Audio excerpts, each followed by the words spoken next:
So I'm Whitney Miller, season 1 winner of MasterChef, Fox's reality cooking show, and I won at age 22, and it really fueled my career.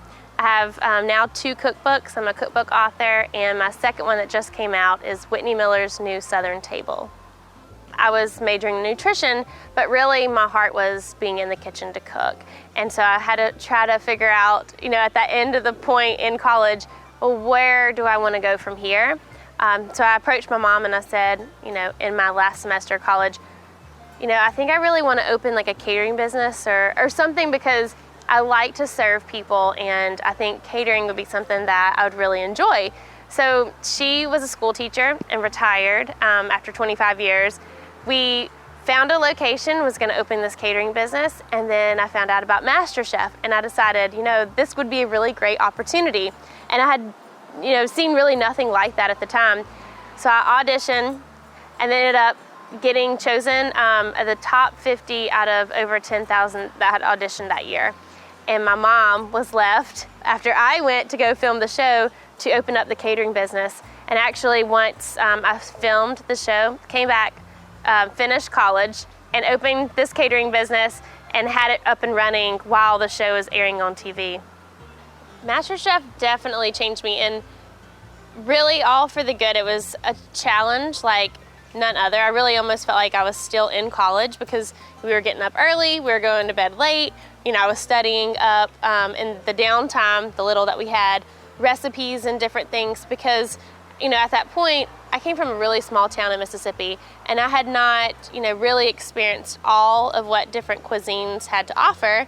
So I would look through cookbooks, we kind of like a library, and I would try to research, and if I was going to use a protein that I had never worked with before, I tried to make sure I kind of looked up. But most of the things that we had to do on the show, you had to memorize tons of recipes. So if we were thrown something with baking, like cupcakes or a souffle, we had to memorize those recipes, and that's how I was able to do so well.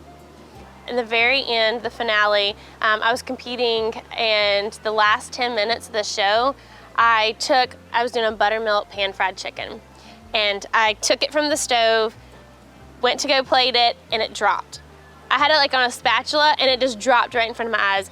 And I remember at that point, I kind of gathered myself, tried to compose myself as best I could in that few seconds that I had, and I thought, you've done so much to get to this point, and I really felt like the Lord just had paved this way, and then it can't be the end. This can't just be something that you lose just off of the chicken dropping on the floor. So I immediately composed myself, prayed that I could get it cooked, put it in the pan. It only had 7 minutes to cook. And I just remember hearing everybody, because they had brought everybody in from the whole season to watch. My parents and family were there, and they're all rooting for me, and I just knew no matter what, I'm going to plate something. And whether it's cooked or not, I don't know, but I'm just gonna pray it is. So I remember going into judging, and Gordon Ramsay said, "Is this piece of chicken cooked?" And I was like, if I'm not confident now, then he's gonna see that. And the whole time through competition, I had to be confident about my cooking, because again, it was kind of my age they were looking at as kind of inexperienced. And I said, yes, it's cooked. And he cuts into, he says, the thickest piece, and he shows it to me, and it was cooked perfect. And I just knew from there, okay, this is what you're supposed to be doing. After MasterChef, definitely my life changed completely. Again, going from having traveled to a few different places in the U.S. to being asked to go to China twice. I did 2 Southern food promotions at St. Regis hotels. I was asked to come to South Africa and cook, speak in Dubai about how my life had changed to that point, as well as Malaysia.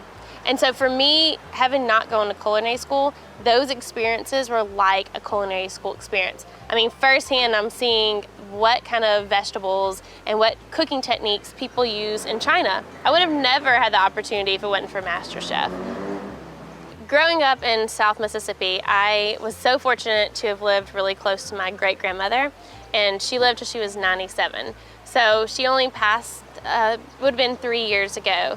And for me, it was having someone that I could really mentor me in the kitchen, and she loved to cook. So it wasn't just something she did, she loved and enjoyed it. And so I would just be right at her, you know, at the stove, and I'm like, okay, how are you making a roux? So that she would make for a gravy or a gumbo.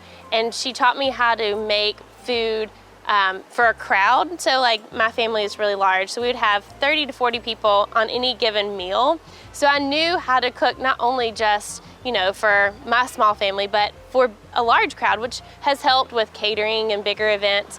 But the passion that she had for cooking, I really think that's where my passion came from, is that I saw how she made people feel when they ate their food, when they ate her food, that love that went into it. And I think that's something people kind of think when they think Southern food, is that love that goes into the food, the comfort, the way it makes you feel, and the food memories that you get from eating it. I mean, I've done an event where it's like 300 people that I'm catering for, and it's literally me and my mom. And I mean, she's my right-hand woman, and so I definitely asked Jeannie, bring my mom in to help me. I'm so excited to be able to work on this new venture, being the Chef Day cuisine at the Coop, and having people have a place to actually try my food.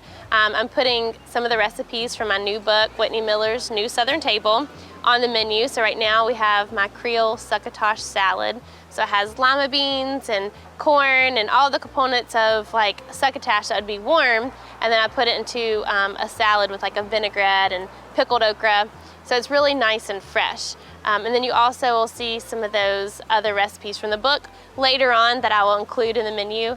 But definitely more books. I really enjoy having the opportunity to have people be able to recreate the dishes that I make, you know, often. And I'll post recipes on my website and, you know, Facebook. And I promise, even if I'm just cooking a dinner for my husband and I, they're like, can we get that recipe? And I'm like, oh, I didn't measure it, so I'm having to like recreate it again. And so, you know, it's a different type of cooking when I know people are wanting to recreate everything that I make. So, you know, measuring that pinch but I'm enjoying the fact that people are wanting to recreate those dishes. And it makes me really proud to know that the things that I create, people are wanting to recreate in their homes.